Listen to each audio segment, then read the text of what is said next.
आप सभी को प्रेज़ द लॉर्ड। अगर आज हम अपने जीवन में दुखी हैं और हम अगर अपने आप को जांचें तो एक बात को हम पाएंगे कि हम लोगों की बातों को ज़्यादा सुनकर हम काफ़ी डिस्टर्ब होते हैं। या तो शैतान लोगों के द्वारा हमें बहुत ज़्यादा डीमोटिवेट करता है या फिर लोगों के द्वारा हमें ज़्यादा ही मोटिवेट कर देता है। ओवर मोटिवेट होने की वजह से हम घमंड में आकर गिर जाते हैं। हमारे कानों को शैतान कई बार यूज़ करता है हमारे अंदर में कई प्रकार के विपत्तियों को डालने के लिए, कई प्रकार की नाना प्रकार की बातों को डालने के लिए। और लोगों के द्वारा क्या करता है, ऐसे ऐसे प्रोत्साहन को कई बार लेके आएगा कि हमको ऐसा लगेगा कि हमसे बढ़कर कोई है नहीं। हम अपने आप में घमंड में भर जाते हैं और घमंड में भरने की वजह से हम गिर जाते हैं। या फिर किसी काम को हम जब करने जा रहे हैं तो शैतान क्या करता है, इतना ज़्यादा डीमोटिवेट कर देता है लोगों के द्वारा।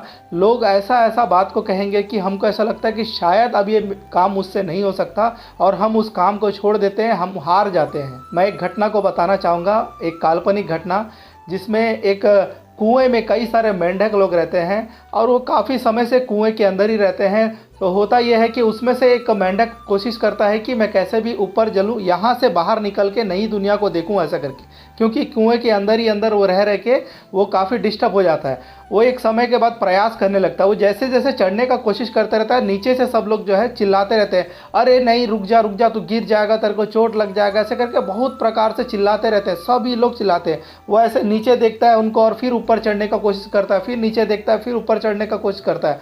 ऐसे करते करते ये लोग चिल्लाते रहते हैं, रुक जा तू गिरेगा तो चोट लग जाएगा, ऐसे नाना प्रकार का बहुत सारी बातों को जब करते हैं, आखिरकार ऐसा होता है कि वो मेंढक ऊपर चढ़ जाता है। जब वो मेंढक ऊपर चढ़ जाता है तो जब उस पर रिसर्च किया जाता है कि आखिर इतने लोगों के मना करने के बाद भी ये कैसे ऊपर चढ़ा, तो एक बात को पाया जाता है कि वो जो मेंढक था वो बहरा रहता है। वो जब नीचे देखता है, वो जब चिल्लाते रहते हैं तो वो सोचता है कि वो लोग प्रोत्साहित कर रहे हैं मुझे, और वो सोचता है कि हाँ ये लोग मुझे बल दे रहे हैं बोल के वो और ज़्यादा जोश जोश में बाहर आ गया। लेकिन यहाँ देखने वाली बात है, अगर वो कान से सुनता रहता तो शायद वो ऊपर नहीं आ पाता। तो कई बार हमारे जीवन में भी हमको कई सारी बातों को अनसुना करना बहुत ज़्यादा ज़रूरी है। शैतान हमारे जीवन में ऐसा ही कार्य को करता है कि लोग क्या करते हैं, जब हम कोई अच्छा कार्य करने जा रहे हैं तो लोग हमें आके डीमोटिवेट, शैतान उनके द्वारा आपके जीवन में कई प्रकार के टेंशन को लेके आएगा और डीमोटिवेट करेगा। या फिर अगर आप कुछ अच्छे पद में आ गए, कुछ अच्छे कार्य को कर लिए, तो लोगों के ही द्वारा आपको इतना ज़्यादा प्रोत्साहन मिलेगा कि आप कहीं ना कहीं घमंड में आकर फिर अपने जीवन को बदल लेंगे, लोगों से आपका व्यवहार बदल जाएगा और आप गिर जाएंगे। मैं आप लोगों से एक बात को कहना चाहूँगा कि इन दोनों बात से बच के रहिए और हमेशा एक बात को याद रखिए, लोग क्या कहते हैं इन बातों पर ज़्यादा अगर आप ध्यान देंगे तो आपका जीवन आज नहीं तो कल कहीं ना कहीं नाश के कगार पे आ जाएगा। लेकिन अगर आप हमेशा केवल प्रभु यीशु के बातों पर ध्यान देंगे, आपका जीवन हमेशा सफल जीवन रहेगा, किसी प्रकार का टेंशन नहीं रहेगा। हो सकता है कि आज के कंडीशन में आपकी परिस्थिति खराब हो, आप परमेश्वर पर भरोसा रखिए। लोग कह रहे हो कैसा जीवन है तुम्हारा, ये कैसा तुम बर्बाद कंडीशन में, ऐसा हो सकता है कि लोग नाना प्रकार की बातों को कह रहे हो, लेकिन आप भरोसा रखिए परमेश्वर पर। परमेश्वर ने वायदा किया है, जब आप परमेश्वर की इच्छा अनुसार चलेंगे परमेश्वर आपको उत्तम जीवन देगा।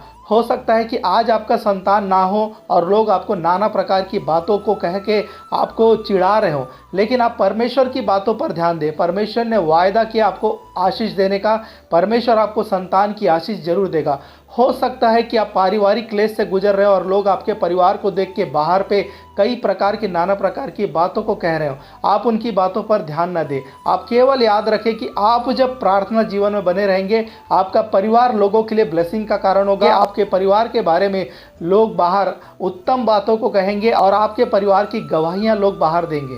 आज इस मैसेज को बताने का एक ही रीज़न है कि आज कहीं ना कहीं लोग परमेश्वर की बातों को ज़्यादा ध्यान ना देकर, परमेश्वर के वायदों को ज़्यादा ध्यान ना देकर लोगों की बातों में आकर कहीं ना कहीं परमेश्वर से दूर हो जा रहे हैं। लोग जब हमें कुछ बात में डीमोटिवेट करते हैं, हम भूल जाते हैं कि परमेश्वर ने हमसे वायदा किया और जो परमेश्वर वायदा करता है वो पूरा करता है। इसलिए जब भी अगर कोई व्यक्ति विशेष आपसे कुछ डीमोटिवेट करने वाली बातें कहे, आप उनकी बातों पर ध्यान ना दें।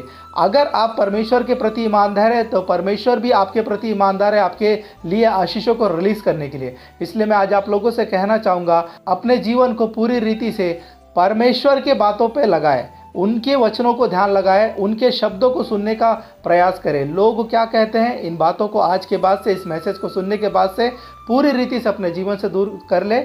आपका जीवन ब्लेसिंग वाला जीवन हो जाएगा। जो लोग आज आपके प्रति गलत बातों को कहते हैं, वही लोग जब आपका जीवन परमेश्वर आशीषमय कर देगा, वे लोग आपके पास आकर प्रार्थना कराने लगेंगे और वे ही लोग उसी मुंह से आपको बहुत सारे आशीर्वाद भी देकर जाएंगे। आप सभी को जय मसीह की।